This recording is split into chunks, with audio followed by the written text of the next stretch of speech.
Quite frankly, Prince Harry couldn't have got himself into a worse mess if he'd have tried. But time and time again, we've seen these problems arising, have we not?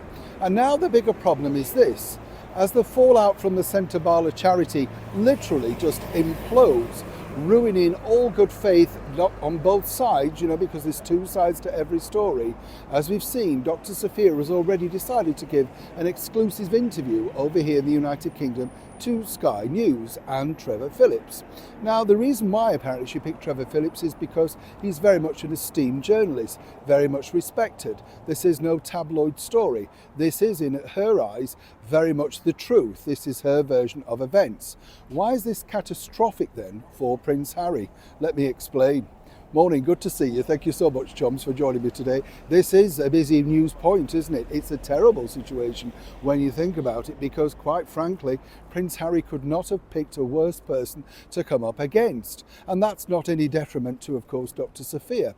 You see, the bigger problem now that Harry has got is because she's gone public, and this is the bigger issue here is, she's already framing the story, the narrative, as the people say. And her version of events will be the one that will now become sort of in situ.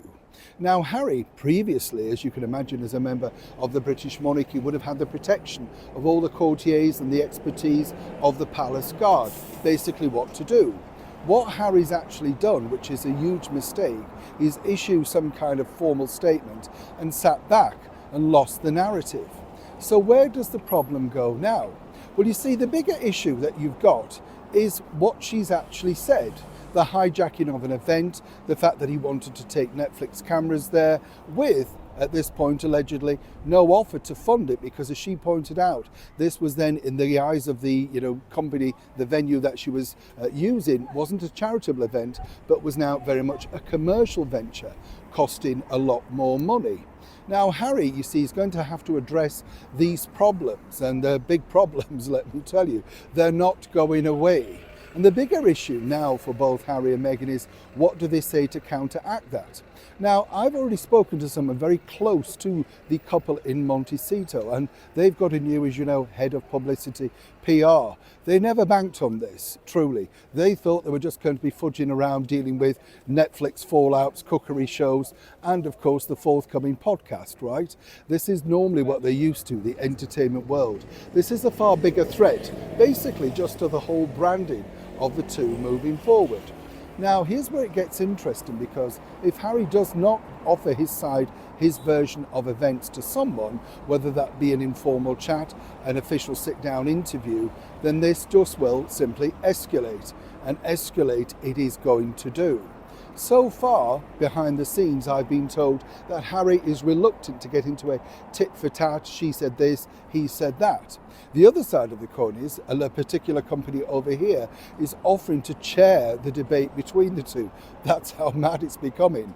Of course, Meghan's disappeared into the ether, always keeps away when there's any trouble, any problems going.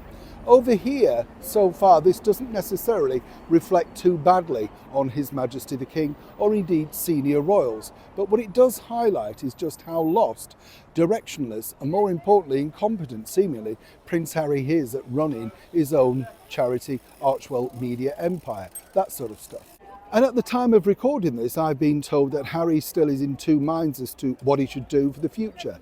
Should he, address the problem and try and correct it? Or indeed, should he let the dust settle, as normally is the case on these sort of royal matters, and then, basically address it when everybody's calmed down? Sometimes that can work. He's been advised, though, to actually come out and basically say, this is my version of events. But seemingly, Dr. Sophia, well, so far, her version of events are far more damaging. And the longer they remain more silent, the more difficult it becomes to correct their truth, as they often say.